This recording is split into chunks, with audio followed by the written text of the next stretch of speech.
Hey guys again सभी का welcome है YIT के एडिटोरियल क्लास में। मैं हूं आपका होस्ट अमन बहल। आज सुबह के फर्स्ट एडिटोरियल से क्लास को आगे बढ़ाएंगे। फ्रूट्स ऑफ इंसाइटमेंट इसका टाइटल है। यह आर्टिकल लिखा हुआ है डोनाल्ड ट्रंप और उसके सपोर्टर्स के द्वारा किए हुए जुलूस पे, है ना। कल जो उन्होंने जुलूस किया था, कल जो उन्होंने तमाशा किया था ना यूएस के अंदर, उसके ऊपर आज का एडिटोरियल आपको आपकी लिमिट्स तक पुश करेगा। इसमें इतनी वोकैबुलरी है जितनी 3 आर्टिकल्स में होती है। जनरली तीन सेशंस में जो आप सीखोगे ना, उतनी वोकैबुलरी आज के सेशन में आ जाएगी। तो अपने फोकस दे करके ध्यान से देखना, नोट्स बनाना, सुंदर सुंदर, मज़ा भी लेना और फ़ायदा भी लेना ना इस आर्टिकल का। ये आपका क्विज़ है। क्विज़ को भी मैंने थोड़ा अच्छे लेवल का बनाया है ना, है वोकैबुलरी बेस्ड लेकिन थोड़ी ग्रामर भी लगेगी। तो इस क्विज़ को भी आप ट्राई करें। वीडियो के लास्ट में इसको मैं लाइव करवाऊँगा। शुरू करें क्लास को।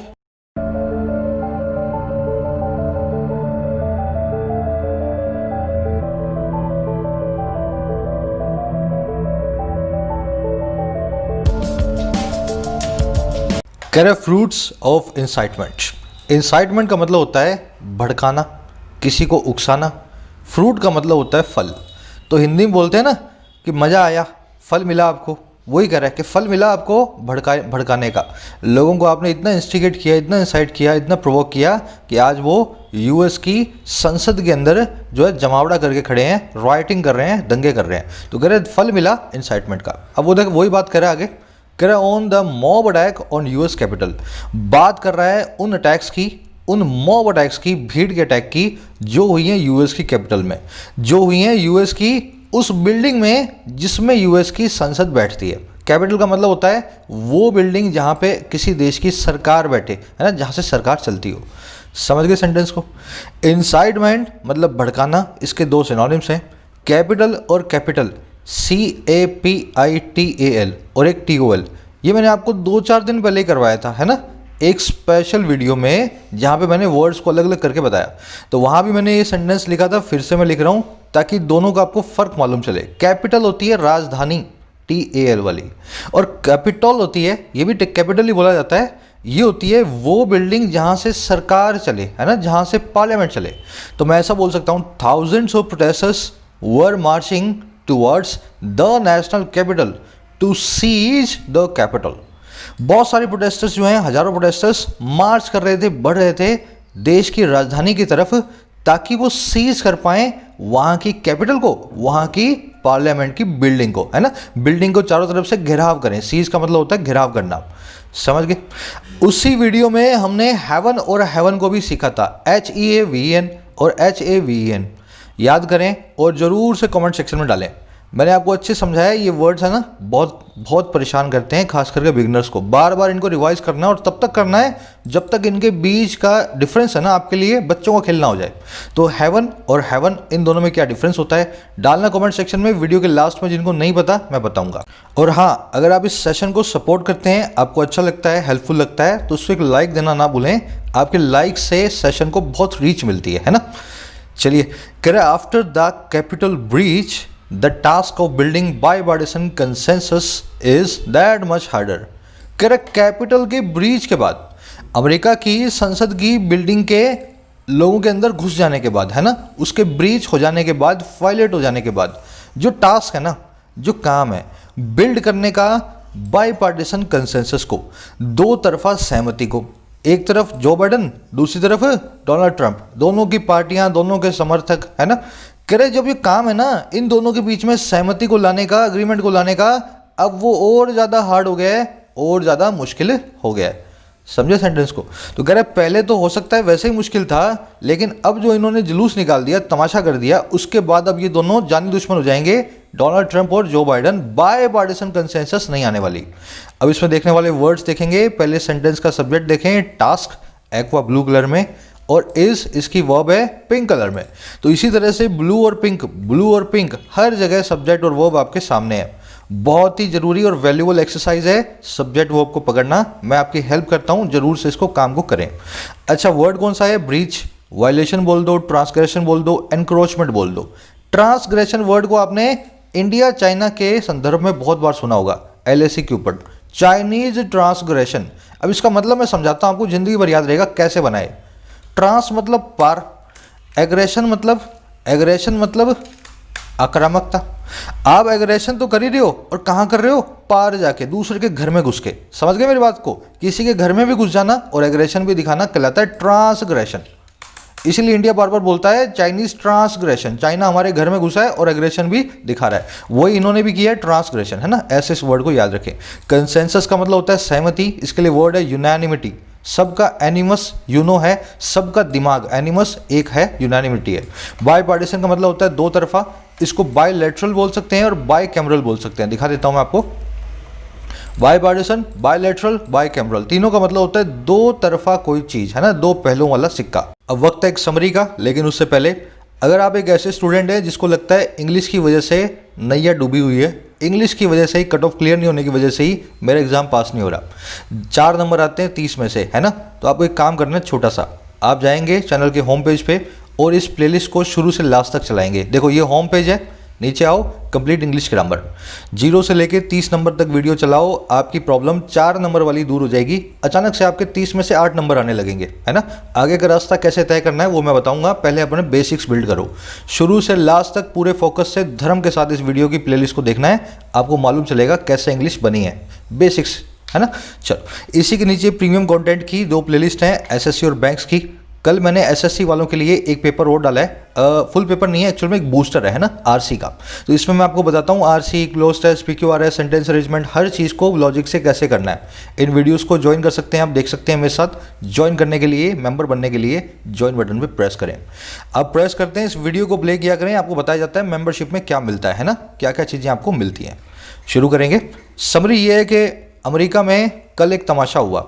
डोनाल्ड ट्रंप को 20 तारीख को जो बाइडन को सत्ता सौंपनी है, क्योंकि वो हार चुके हैं इलेक्शन। लेकिन कल जाकर के उसके समर्थकों ने यूएस की कैपिटल, यूएस की पार्लियामेंट की बिल्डिंग, उसके अंदर घुस गए वो। और जब उसकी सेरेमनी होने वाली थी, जब आधिकारिक तौर पे ऑफिशियली जो बाइडन का नाम दिया जाने वाला था प्रेसिडेंटशिप के लिए, वहाँ उस सेरेमनी के बीच में इन्होंने अपनी टांग फंसा दी। इन्होंने बोला नहीं, डोनाल्ड ट्रंप को दो, हमारा डोनाल्ड ट्रंप तो गलत तरीके से हराया गया है, इलेक्शन फेयर नहीं है। ऐसा उल्टा सीधे बयान दे करके इन्होंने वहाँ पे बहुत तोड़फोड़ भी की, कुछ लोगों को मारा पीटा भी, खुद भी मार खाई, बहुत सारा, मतलब समझ गए ना क्या हुआ वहाँ पे।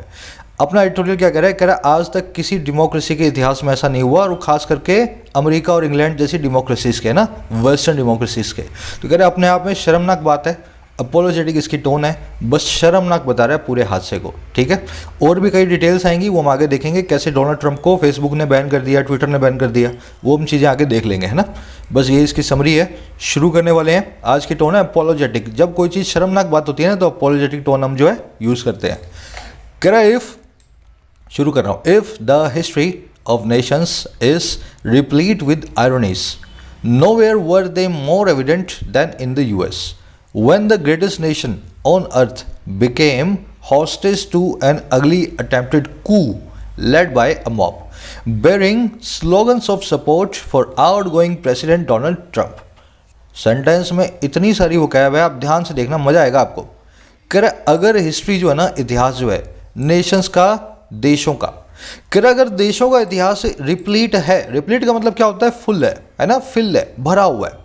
कह रहा है अगर देशों का इतिहास भरा हुआ है आयरोनियस के साथ, आयरोनी का मतलब होता है हास्यास्पद बातें, जिसमें या तो कुछ उल्टा हो या कोई हंसी की बात हो, है ना, सरकाज़म हो, पैराडॉक्स हो।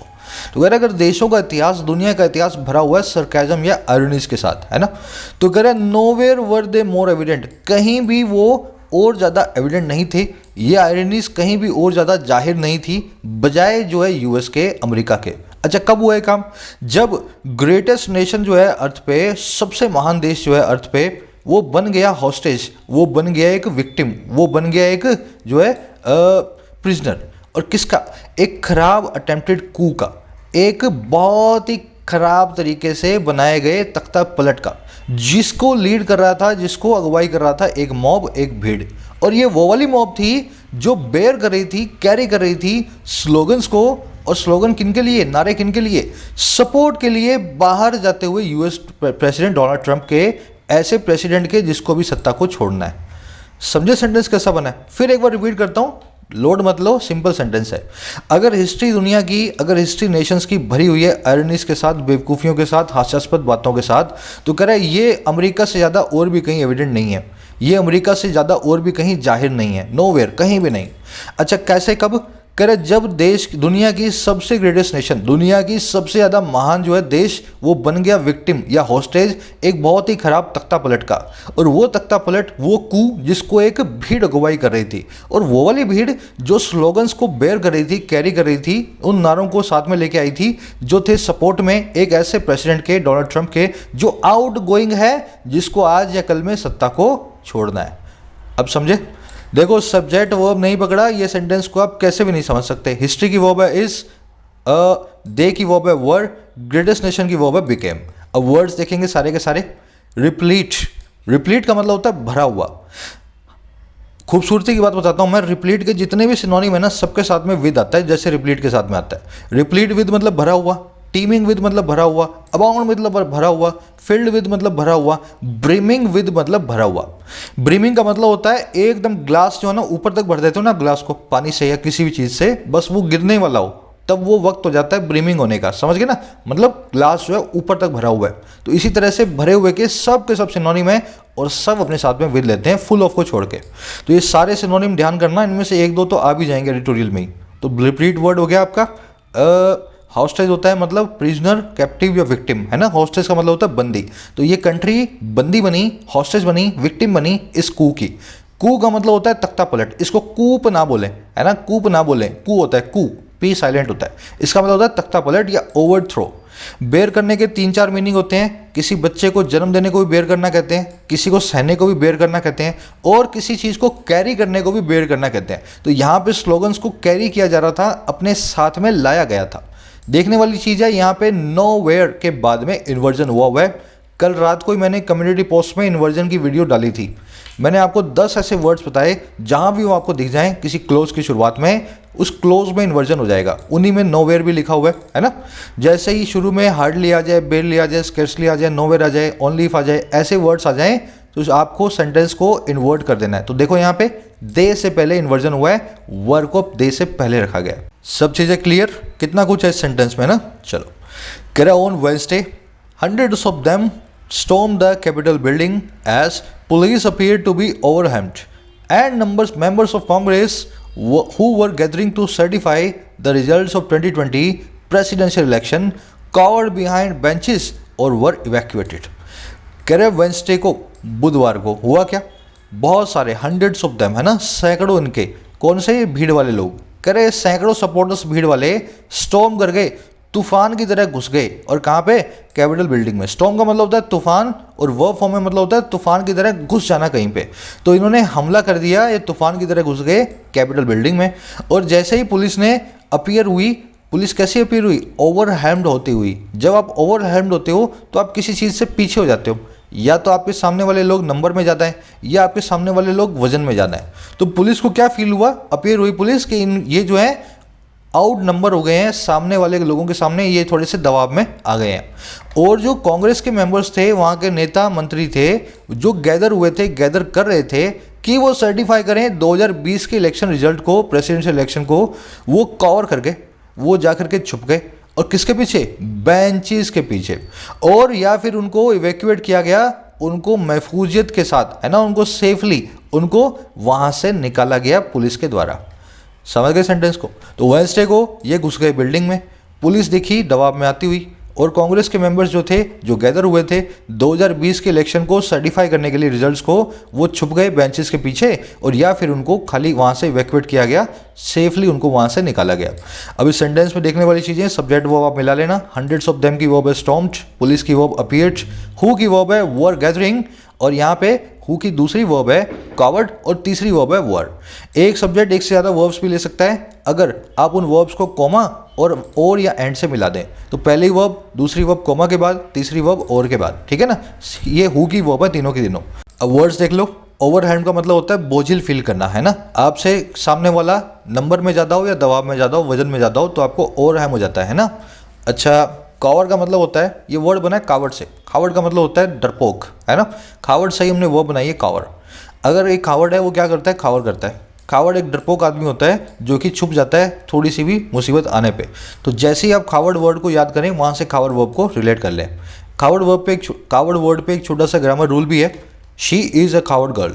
सबसे पूछ रहा हूँ मैं यहाँ पे, she is a coward girl, क्या इससे मुझे आप बता सकते हो क्या एरर है सेंटेंस में? She is a coward girl. चलो, बहुत ही मशहूर क्वेश्चन है एसएससी का। She is a coward girl में ये सेंटेंस इसलिए गलत है क्योंकि कावर्ड एक एडजेक्टिव है, तो आपको क्या लिखना है? She is a coward. Girl लिखने की जरूरत नहीं है क्योंकि दो नाउन्स को एक साथ में नहीं लाया जाता। कावर्ड एडजेक्टिव नहीं है, एक नाउन है, लिखा दो ना आपके सामने। शी इज ए कावर्ड अपने आप में एक सही सेंटेंस है, इसके आगे गर्ल लगा के दो नाउन्स को एक साथ में मैच ना करें। अगर गर्ल लिखना ही है, अगर गर्ल लिखना ही है तो कावर्ड की एडजेक्टिव फॉर्म को यूज़ करें जो कि होती है cowardly. She is a cowardly girl, ठीक है ना? तो इस तरह से सेंटेंस सही होगा। चलो आगे बढ़ते हैं। इवैक्यूएट, जहाँ पे आप किसी को निकालते हो ना, कोई फंसा होता है उसको पुलिस वाले निकालते हैं, फौज वाले, तो उसको कहते हैं इवैक्यूएट करना। Although the mob was eventually ejected, lawmakers went on to reconvene and formally certify the results, and Mr. Trump finally committed to an orderly transition. Major social media platforms locked his accounts for violating their civil integrity policies. इतना ही पढ़ेंगे, आगे sentence तो चल रहा है अभी बहुत, है ना? हालांकि जो मॉब थी अल्टीमेटली इवेंचुअली फाइनली उसको इजेक्ट कर दिया गया। इजेक्ट करना होता है धक्के मार के, लात मार के निकालना, समझ गए ना? तो हालांकि इस भीड़ के जमावड़े को धक्के मार के वहाँ से इजेक्ट कर दिया गया, बाद में इनको मार मार के भगा भी दिया गया, है ना? कह रहे लॉ मेकर्स भी वेंट ऑन हो गए, लॉ मेकर्स भी आगे बढ़ गए। वेंट ऑन होता है किसी काम को करते हुए आगे बढ़ जाना, तो लॉ मेकर्स भी वेंट ऑन हो गए, आगे बढ़ गए।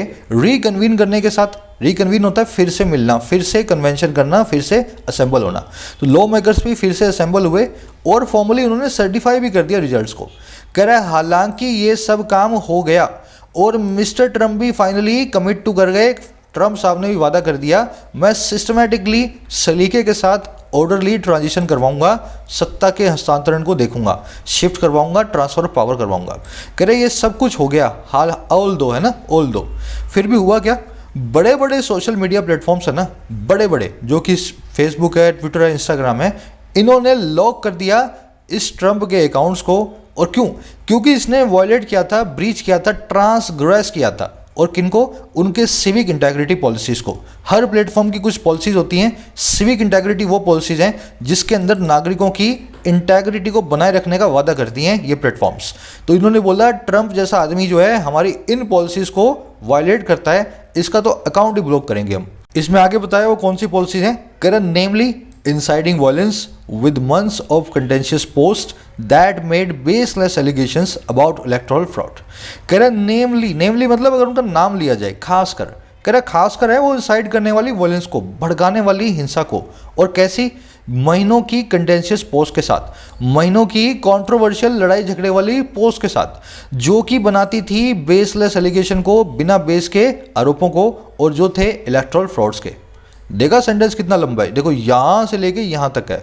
इस सेंटेंस को एक बार रिपीट करूँगा मैं, लोड मत लेना।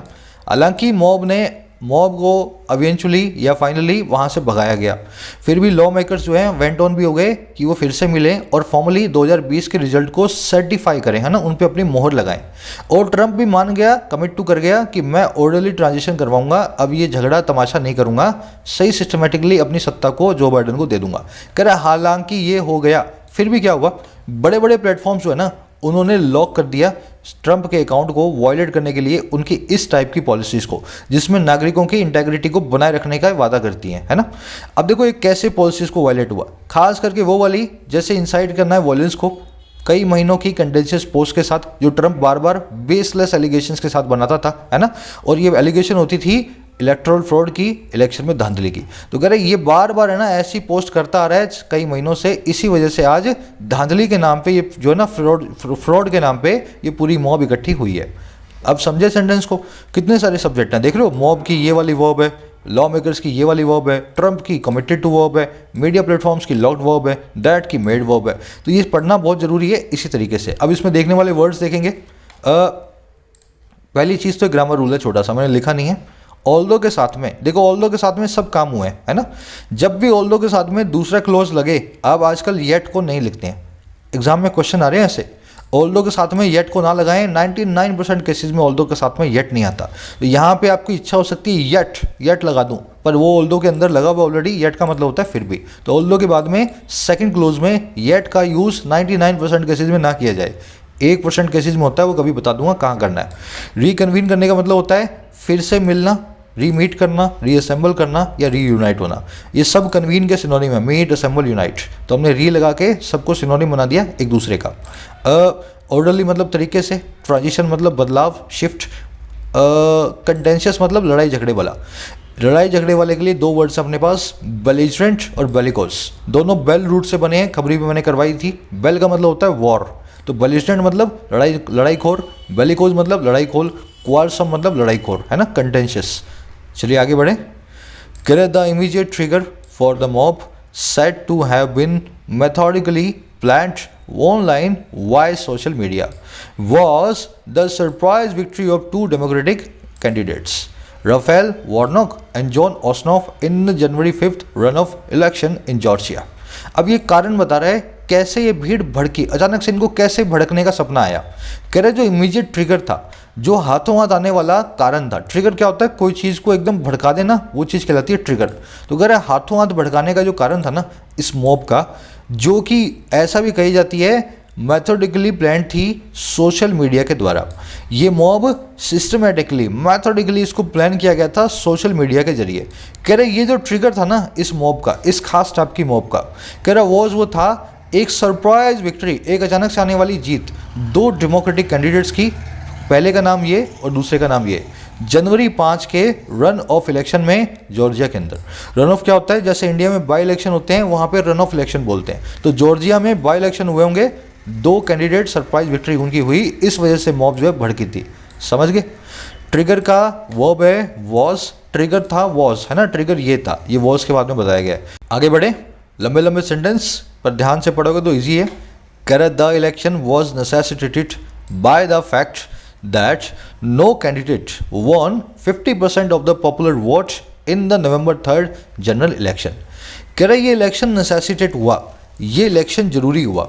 अच्छा कैसे जरूरी हुआ भाई, इस फैक्ट के द्वारा, इस तथ्य के द्वारा। और तथ्य क्या था कि कोई भी कैंडिडेट नहीं जीता, नो कैंडिडेट वन। और क्या नहीं जीता, 50% पॉपुलर वोट को, 50% पॉपुलेशन के वोट को।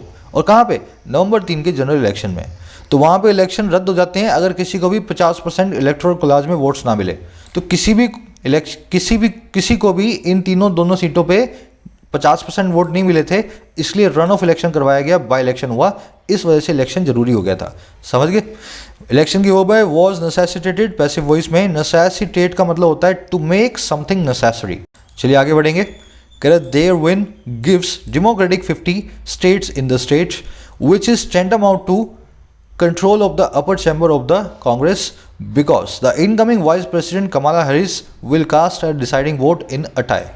कह रहा उनकी जो विन है, उनकी जो जीत है, वो देती है डेमोक्रेट पार्टी के लोगों को 50 सीट सेनेट के अंदर, 50 सीटें मिल जाएंगी इन दोनों के बाद। कह रहा जो कि बराबर है, tantamount टू है, इक्वल टू है कंट्रोल करने के अपर चैम्बर को कांग्रेस के, है ना। क्योंकि जो इनकमिंग वाइस प्रेसिडेंट है, जो आने वाली वाइस प्रेसिडेंट है, वो कास्ट करेंगी एक डिसाइडिंग वोट को, एक ऐसे टाई में, एक ऐसे बराबरी के मामले में।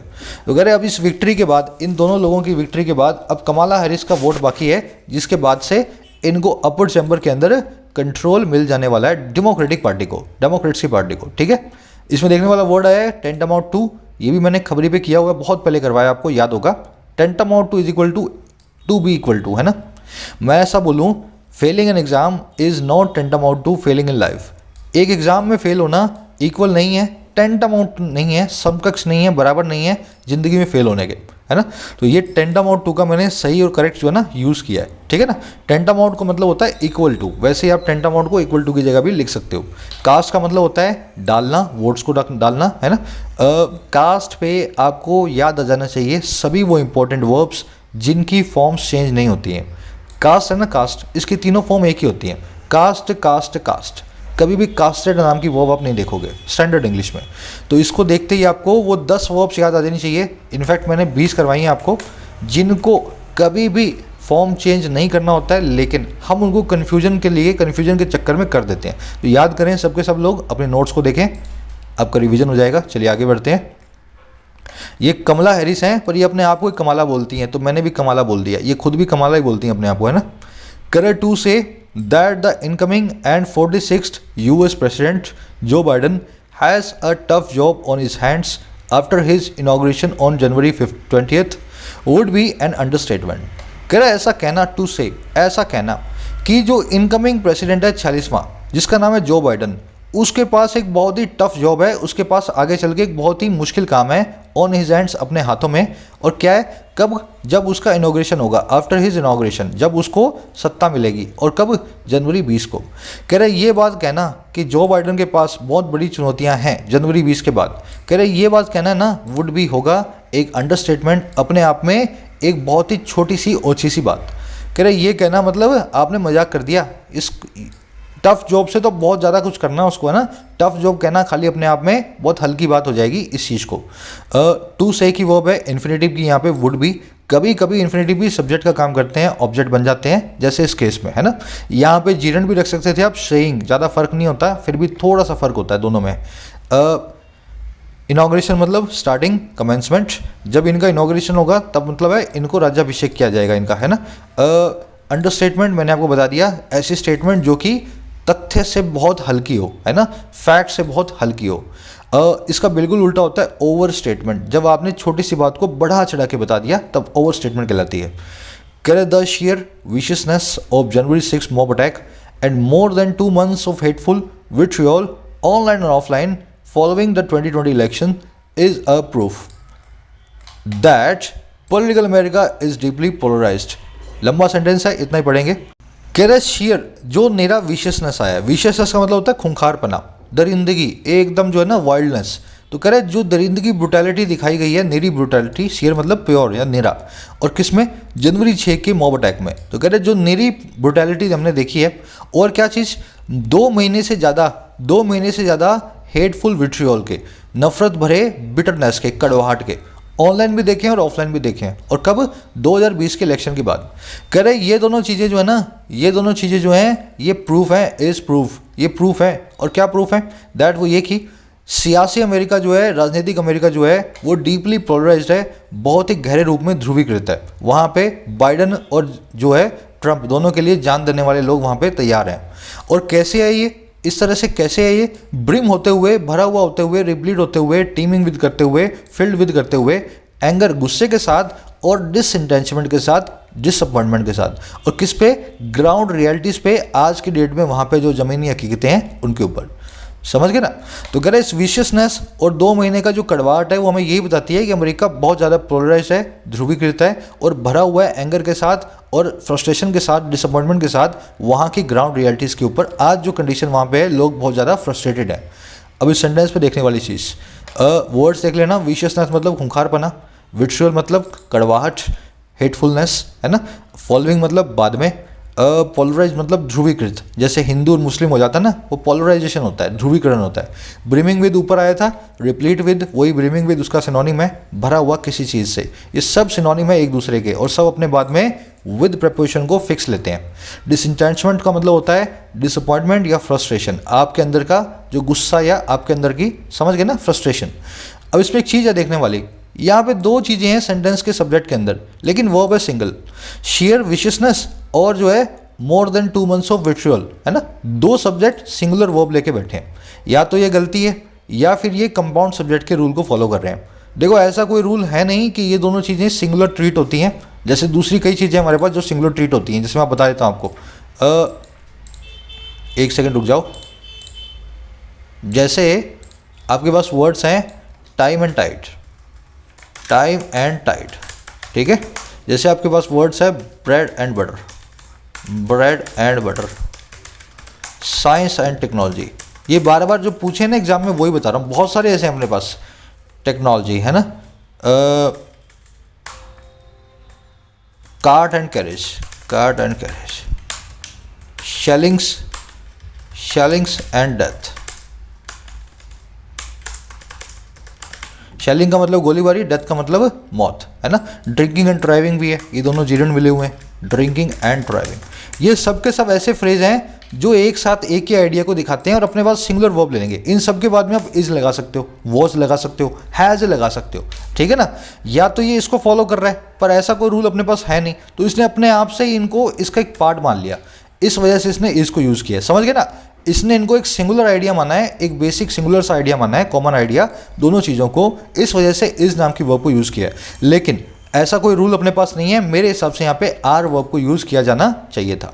कभी कभी छोटी मोटी गलतियाँ कर देता है, माफ़ कर दिया करो उसको, है ना। करे the unprecedented assault on the very soul of democracy as Mr Biden put it has been in the making for more than 4 years। करे जो अनप्रेसिडेंटेड असॉल्ट आया है, जो ऐसा असोल्ट आया है, ऐसा हमला आया है जो अभूतपूर्व है, आज तक जिसका कोई प्रेसिडेंट, कोई मिसाल नहीं है ना। और किस पे? उस खास आत्मा पे, डेमोक्रेसी पे, जैसा कि मिस्टर बाइडन भी पुट करते हैं, जैसा मिस्टर बाइडन ने भी कहा है, पुट किया मतलब सबके सामने रखा है। कह रहे ये जो ना has been in the making है, ये जो असोल्ट था ये तैयार हो रहा था, इन द मेकिंग था। और कब? मोर देन 4 years, 4 सालों से ज़्यादा के वक्त से।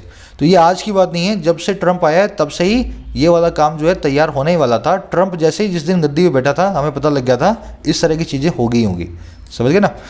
As Mr Biden put it, यहाँ पे पुट V2 है, पुट तीनों एक जैसी होती हैं। जैसे ऊपर कास्ट आया था ना, वैसे पुट भी है। तो कोई ऐसा मत समझना सर यहाँ पे पुट्स क्यों नहीं आया, है ना। यहाँ पे V2 लगी हुई है इसलिए पुट है। At the heart of the tsunami of the angst that was evident throughout the election campaign is a sense of frustration that grips middle America, including the white middle class and blue collar workers over the inevitable changes to the US economy and society। कह रहे heart पे, बिल्कुल दिल में, इस tsunami के, इस तूफान के। और तूफान किसका? एंग्स का, गुस्से का। कह रहे इस पूरी लड़ाई गुस्से के तूफान के बिल्कुल हार्ट में, जो बिल्कुल बीचों बीच, कह रहे जो बिल्कुल एविडेंट भी था पूरे इलेक्शन में, जो पूरी तरह से जाहिर भी था इस इलेक्शन के अभियान में, कह रहा वो है एक सेंस ऑफ फ्रस्ट्रेशन, एक फ्रस्ट्रेशन की भावना जो कि ग्रिप करके बैठी है, पकड़ के बैठी है मिडिल अमेरिका को, जिसमें शामिल है वहाँ की वाइट मिडिल क्लास, वहाँ के उच्च मध्यम वर्ग के लोग, है ना, अपर मिडिल क्लास समझ लें, और वहाँ के ब्लू कॉलर वर्कर्स, वहाँ के मजदूर वर्ग। कह रहा किसके ऊपर हुआ है काम? ये सारी फ्रस्ट्रेशन क्यों आई है? उन चेंजेस की वजह से आई है जो इनएविटेबल थे, जिनको रोका नहीं जा सकता था अमेरिका की इकॉनमी में और वहाँ के समाज में, सोसाइटी में। तो कह रहा है ये सारा कारण, इस सुनामी के बीच का जो हार्ट है ना, वो यही है कि वहाँ के लोग जो है भरे हुए हैं फ्रस्ट्रेशन से, वहाँ के खास करके अपर मिडल और मिडिल क्लास, है ना, ब्लू कॉलर वर्कर और वाइट मिडिल क्लास। और वहाँ पे इसलिए हो रहा है क्योंकि बहुत सारे बदलाव आ गए हैं वहाँ की अर्थव्यवस्था में और वहाँ की सोसाइटी में, जो कि इनएविटेबल थे, जिनसे बचा नहीं जा सकता था, अनअवॉइडेबल थे, समझ गए। एंग्स वर्ड देख लेना, गुस्से को बोलते हैं, रेज, एनरेज, एंगर एंग्स के सिनोनिम है। चलिए सिंपल सेंटेंस था। ब्लू कॉलर वर्कर वो होते हैं जो कि मजदूरी करते हैं, है ना, कहीं किसी फैक्ट्री में। वाइट कॉलर वो होते हैं जिनकी मिट्टी नहीं लगती है कॉलर्स पे, जो कहीं बैठ के चैम्बर्स के अंदर एसी के नीचे काम करते हैं। तो ब्लू कॉलर और वाइट कॉलर में यही फ़र्क होता है। कर there is a view that the forces of immigration and globalisation have lit the fuses on this explosive combination of racial prejudice and economic insecurity. कह रहा एक ऐसी व्यू है वहाँ पे, अमेरिका में एक ऐसा नज़रिया है कि जो फोर्सेस है ना, जो ताकतें हैं, पहली कौन सी? इमिग्रेशन की, लोगों के अमेरिका में जाके बसने की, और दूसरी कौन सी? ग्लोबलाइजेशन की, वहाँ के जो है ना वैश्वीकरण की। अमेरिका के बाज़ार खुल रहे हैं, अमेरिका के लोग जो हैं बाहर जा रहे हैं और बाहर से लोग अमेरिका में आ रहे हैं। कह रहा एक ऐसा मानना है अमेरिका के अंदर कि ये जो ताकतें हैं ना, दोनों के दोनों, इन्होंने लिट किया है फ्यूज़ को, इन्होंने ही बत्ती को आग लगाई है। हिंदी बोलते हैं लिट द फ्यूज़ का मतलब किसी चीज़ को उकसाना, बत्ती को आग लगाना। कह रहा है इन्होंने ही उस बम की बत्ती को आग लगाई है, और किस पे? इस एक्सप्लोसिव कॉम्बिनेशन के, इस बहुत ही विस्फोट वाले कॉम्बिनेशन के। और वो कॉम्बिनेशन किसका है? एक तो रेशियल प्रेजुडिस का, एक तो नस्लवाद का, रेशियल प्रेजुडिस का, और इकोनॉमिक्स इनसिक्योरिटी का, आर्थिक रूप से इनसिक्योर होने का, समझ गए ना। तो ऐसा वहाँ माना जाता है कि ये जो है ना फोर्सेस इमिग्रेशन की और ग्लोबलाइजेशन की, अमेरिका बहुत नाराज़ है कि दुनिया हमारे यहाँ पे आकर के गंद मचाती है ना, चाइनीज आते हैं, पाकिस्तानी, इंडियंस, बांग्लादेशी क्यों आते हैं हमारे यहाँ पे।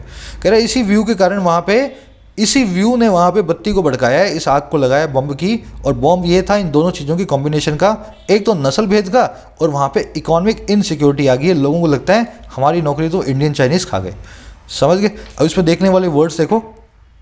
प्रेजुडिस का मतलब होता है आप पहले से ही बायस्ड हो, इनजस्टिस दिखा रहे हो। प्रेजुडिस का मतलब होता है लाइट द फ्यूज, ये एक इडियम होती है। इसको हिंदी मैंने आपको बता दिया, किसी बम की बत्ती को आग लगाना, है ना। टू कॉज एंग्जाइटी और एक्साइटमेंट, किसी चीज़ के अंदर हु अल्लाह भड़काना, किसी चीज़ को विस्फोट में लाना। चलिए आगे बढ़ते हैं। कह रहे in reality mister Trump's Strident rhetoric exploited this sense of alienation and socio economic dysfunction for narrow political and personal gains. कह रहा है हकीकत में ट्रंप साहब का कानों को बहरा कर देने वाला जो रिटोरिक है, जोर जोर से चिल्ला चिल्ला करके वो बड़ी बड़ी बातें करते हैं। रिटोरिक मतलब बड़ी बड़ी बातें। कह रहा हकीकत में ट्रंप की जो रिटोरिक है ना, इसने एक्सप्लॉइट किया, इसने फ़ायदा उठाया इस सेंस ऑफ एलिनेशन का, इस अलगाववाद के एलिनेशन के थोड़े से सेंस का, भावना का, और किसका, सोशियो इकोनॉमिक डिसफंक्शन का, वहाँ के सामाजिक और आर्थिक ढांचे के सही तरीके से ना काम करने का। डिसफंक्शन मतलब चीज़ों का सही तरीके से काम ना करना। कह रहा रियलिटी में ट्रंप ने इन दोनों चीज़ों का फ़ायदा उठाया। और क्यों उठाया? छोटे मोटे पॉलिटिकल और व्यक्तिगत गेंस के लिए, फ़ायदों के लिए। उसको लगा मैं सत्ता पे बैठा रहूँगा इनको भड़का के। तो कह रहे रियलिटी यही है, इसी की वजह से सारा काम जो है भड़कने का हुआ है। समझ गए सेंटेंस को? स्ट्राइडेंट मतलब कानों को बहरा कर दे, हार्श हो, कैकोफोनस हो या वॉसिफेरस हो। वर्ड बहुत अच्छे हैं अगर नोट करो तो। कैकोफोनस मतलब जिसका कैको है फोन, जिसकी कर्कश है आवाज़। वॉसिफेरस मतलब जो आपके कानों में कांटों के जैसा जो है ना जाके चुभे। रिटोरिक मतलब चिकनी चुपड़ी या बड़ी बड़ी बातें अक्सर हमारे नेता करते हैं। बोल्डरनेस, एम्बेलिशमेंट, मैग्नीलोक्वेंस, ग्रैंडिलोक्वेंस, ये ऐसे वर्ड्स हैं मैंने 500 बार करवा दिए आपको, है ना। अगर आप अपने नोट्स देखो, पुराने टाइम से रिटोरियल देख रहे हो तो वर्ड्स बहुत बार आए हैं। ये सब के सब रिटोरिक के बड़ी बड़ी बातों के सिनोनिम है। एलिनेशन मतलब होता है किसी को एलिनेट कर देना। एलिनेट करने का मतलब होता है किसी को अपना से पराया बना देना, एलियन बना देना। आज तो आपका भाई था, कल आपकी लड़ाई होगी, आपने बातचीत करनी बंद कर दी, है ना, तो आपने एलिनेट कर दिया अपने भाई को, सगे भाई को। इसीलिए अपने पास एक सिनोनिम और भी है, स्ट्रेंज। आज तो आपका अपना है, कल आपने उसको स्ट्रेंज बना दिया, स्ट्रेंजर बना दिया। तो एलिनेट और स्ट्रेंज का मतलब होता है अपनों को पराया करना, है ना, अलगावपना लेकर के आना। चलिए आगे बढ़ेंगे। कह रहे now Mr Biden has an opportunity to strike a more balance note by on the one hand seeking to revive the moribund spirit of bipartisan consensus and expediently tackling the thorny issue of comprehensive immigration reform। इतना ही पढ़ूंगा, लंबा sentence है, बहुत लंबा sentence है। कह रहे अब बाइडन के पास है एक अपॉर्चुनिटी, एक मौका कि वो स्ट्राइक करें और बैलेंस नोट को। नोट यहाँ पे होता है जो म्यूजिकल नोट होता है ना, स्वर, जो आवाज़ होती है ना, उसको कहते हैं नोट, है ना, म्यूजिक की लैंग्वेज में। और बैलेंस का मतलब होता है एकदम संतुलन वाला। तो बाइडन साहब के पास मौका है कि वो एक ऐसे संतुलन वाले स्वर को लेके आए, स्ट्राइक कर दे जो बैलेंस, वहाँ के समाज में एक संतुलन को ले आए, ऐसा नोट वो बनाए, है ना, ऐसी बातें वो करें। और ये काम कैसे करें भाई, वो बाय लगा के बताएगा। एक तरफ तो ऑन वन हैंड, एक तरफ तो इस काम को करके, देखो कौन सा काम, ये वाला पूरा काम सीख करना है, रिवाइव करने को कोशिश करना है, जिंदा करने को मरी हुई स्पिरिट को, मोरबंड स्पिरिट को, जो है दो तरफा कंसेंसस की। और क्या चीज़, सूटेबली या एक्सपीडियंटली टैकल करने का काम इस कांटों भरे इशू को, जो है कॉम्प्रिहेंसिव इमिग्रेशन रिफॉर्म का, जिसके अंदर बाहर से आने वाले इमिग्रेशन के नियमों को रिफॉर्म किया जाएगा और कॉम्प्रिहेंसिवली किया जाएगा, बिल्कुल डिटेल में किया जाएगा। तो कह रहे हैं बाइडन के पास मौका आ गया है, वो सही बातें करें, बैलेंस लेके आए। एक तरफ तो वो इस काम को कर दें, है ना, वहाँ पे बाईपार्टीसन कंसेंसस को जिंदा कर दें और रिफॉर्म्स के काम को अच्छे से टैकल करें। अच्छा, दूसरी तरफ ऑन द अदर, दूसरी तरफ वो ये वाला काम कर दें। वो काम कौन सा है, redressing the ills of runaway free market liberalisation and forging a post कोविड-19 इकोनॉमिक विजन। रिड्रेस करें, संबोधित करें उन बुराइयों को जो है फ्री मार्केट लिबरलाइजेशन की, जो है खुले बाजारों के लिबरलाइजेशन की। और कैसे खुले बाजार, रन अवे, हाथ से अनकंट्रोल्ड, जो इतने खुले हो गए हैं जिसको वहाँ की सरकार कंट्रोल ही नहीं कर पा रही है। दूसरी तरफ इनको रिड्रेस करना है इस चीज़ को, और फोर्स करना है एक कोविड-19 के बाद के इकोनॉमिक विजन को, आर्थिक जो है विजन को। अब ये कौन सी विजन है भाई, जो वास्तव में that can truly deliver on the American dream, जो वास्तव में वादे के मुताबिक ला करके दे सकती है एक अमेरिकन ड्रीम को। अमेरिकन ड्रीम का मतलब है अमेरिकन कल्चर को जीने का सपना, समझ गए ना। तो कह रहे ये एक ऐसा विजन होगा जो वास्तव में डिलीवर ऑन करेगा, ला करके देगा लोगों को अमेरिकन ड्रीम का सपना। समझे सेंटेंस को? देखो इतना लंबा लिखा है यार, मैं क्या करूँ बताओ। मैंने फिर भी आपको वर्ड बाय वर्ड बता दिया कैसे इसकी स्ट्रक्चर बनी है। बाइडन के पास अपॉर्चुनिटी है, वो संतुलन लाए दो काम को करके। ऑन द वन हैंड तो करेगा इस पूरे काम को, इस पूरे काम को, ठीक है। ऑन द अदर हैंड करेगा, दूसरी तरफ करेगा इस पूरे काम को, इस पूरे काम को। और लास्ट में विजन के लिए हमारे पास एक रिलेटिव क्लोज है जो कह रहा है वो विजन जो कि अमेरिकन ड्रीम के सपने को पूरा करे। इस तरह से सेंटेंस पढ़ा जाएगा। सीकिंग, टैकलिंग, रिड्रेसिंग, फोर्सिंग सब बाय प्रपोर्शन के ऑब्जेक्ट हैं, जीरेंट्स हैं। मॉर्बन वर्ड कल ही आया था, कल आया था, परसों आया था। वो चीज़ जो मौत की शैया पे हो, मरण शैया पे हो, है ना, मरने वाली हो या स्टैग्नेंट हो, उसको कहते हैं मॉर्बेंट। एक्सपीडियंटली एक एडवर्ब है, इसका मतलब है अप्रोप्रिएटली, वक्त की नज़ाकत के हिसाब से जो भी कन्वीनियंट हो उस तरह से, है ना। रन अवे मतलब जो हाथ से निकल गया, रन हो गया अवे, अब आपके हाथ में नहीं रहा, आउट ऑफ कंट्रोल है, रन अवे कहलाता है। फोर्स करना मतलब मेक करना, बनाना। डिलीवर होना एक फ्रेजल वर्ब है, इसका मतलब है एक वादे को पूरा करना।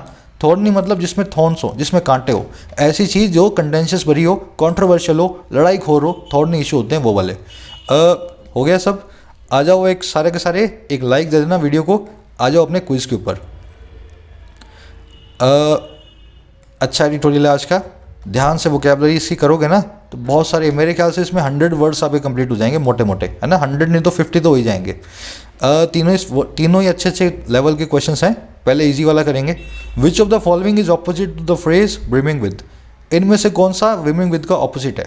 ब्रिंग विद होने का मतलब होता है ग्लास का जैसे ऊपर तक भरा हुआ होता है ना, ब्रिंग विद करना मतलब रिप्लीट विद होना, बिल्कुल इसका सिनोनिम है ये। टीमिंग विद ये भी इसका सिनोनिम है। ओवरहेम्ड ये भी इसका सिनोनिम है। स्टार्व्ड जो है ना, स्टार्व्ड इसका मतलब होता है भूखा। तो ब्रिम विद का ऑपोजिट अगर मैं पूछूं तो स्टार्व्ड होगा, जो कि एक भूखा होता है। ठीक है, चलो select the correct word phrase that is similar to the verb cower. Cower से सिमिलर वर्ड या फ्रेज को आपको सेलेक्ट करना है। अपना मार्क्स जरूर बताना मुझे कमेंट सेक्शन में, है ना, कितना आया इस क्विज के अंदर। तो कावर का मतलब होता है डरपोक पने की तरह बिहेव करना, छुप जाना कहीं पे, कहीं आपको थोड़ी सी मुसीबत आई, आप जो है बेड के नीचे घुस गए, है ना। तो कावर से बिल्कुल हमें सिमिलर वाला ढूंढना है। तो हाइड अ सीक्रेट, ये कावर का बिल्कुल भी कनेक्शन नहीं है इससे। नेसेसिटेट, किसी चीज़ को नेसेसरी बनाना। विट्रियोल, विट्रियोल का मतलब होता है कड़वाहट, है ना, hatefulness. To behave like a coward, ये कावर का सिनोनिम है। ये बना भी कावर्ड वर्ड से ही है, तो behave like a coward is to coward. तो सी आपका आंसर है। अब ये वाले जो है ना क्वेश्चंस आजकल आ रहे हैं बैंक्स में, खास करके बैंक्स में, आपको एक सेंटेंस, एक वर्ड देगा और पूछेगा तीनों में से किस सेंटेंस में उस वर्ड को ग्रामेटिकली और कंटेक्चुअली सही यूज़ किया है। समझ गए ना, यहाँ पे किस तीनों में से किस सेंटेंस ने इस एलिनेशन वर्ड को या एलिनेट वर्ड को सही तरीके से यूज़ किया है, हमें चेक करना है। तो एलिनेशन का मतलब होता है अपनों को पराया कर देना, अलगाववाद लाना, है ना। अब इसको यूज़ करके देखते हैं तीनों में। The alienation of earth by the aliens can endanger the human life. Earth का अलगाववाद एलियंस के द्वारा ह्यूमन लाइफ को एंडेंजर कर सकता है। एक्चुअल में यहाँ पे हमने एलियन के सेंस में ले लिया, गलत लिया है। एलिनेशन का मतलब यहाँ पे हमने ले लिया जैसे अर्थ पे एलियन आके बसेंगे, है ना, अपनी कॉलोनीज बनाएंगे, उसको हमने एलिनेशन वर्ड से कनेक्ट कर दिया। एलिनेशन का मतलब होता है अलगाववाद लाना, अर्थ का अलगाववाद एलियंस के द्वारा नहीं लाया जा सकता, है ना। तो पहले सेंटेंस में गलत है। For a functional democracy alienation of opposing ideologies on the issues of national importance is Paramount. एक सही डेमोक्रेसी के लिए काम करने वाले गणतंत्र के लिए अपोजिंग आइडियोलॉजीज का एलिनेशन उन इश्यूज़ पे जो नेशनल इंपॉर्टेंस के है वो बहुत ज़रूरी है। यहाँ पे अलाइनिंग नाम के वर्ड को यूज़ करना चाहिए, है ना, अलाइनिंग ऑफ, है ना। तो इस तरह से अलाइंग नाम के वर्ड को यूज़ करना है, हमने एलियन नाम के वर्ड को यूज़ कर दिया है एलिनेशन को, जो कि यहाँ भी गलत है। अपोजिंग आइडियोलॉजीज का एक मुद्दे पे सहमत होना, उसमें एलिनेशन वर्ड का कोई काम नहीं है। तीसरा देखो, alcoholism often leads to the alienation of family and friends. जो शराब पीने की आदत है, शराब पीने की लत है, अक्सर वो लीड टू करती है एलिनेशन की तरफ, अलगाववाद की तरफ, फ्रेंड्स एंड फैमिली के। आपके फ्रेंड्स एंड फैमिली जो हैं आपसे दूर हो जाते हैं क्योंकि आप शराब से इतने ज़्यादा लती हो जाते हो। तो इस यहाँ पे आप देखोगे तो एलिनेशन वर्ड को बिल्कुल सही तरीके से हमने यूज़ किया। आई होप पसंद आया होगा आपको सेशन। जरूर से एक लाइक और एक शेयर दें। मुलाकात लूँगा कल की वीडियो में, तब तक के लिए साइनिंग आउट।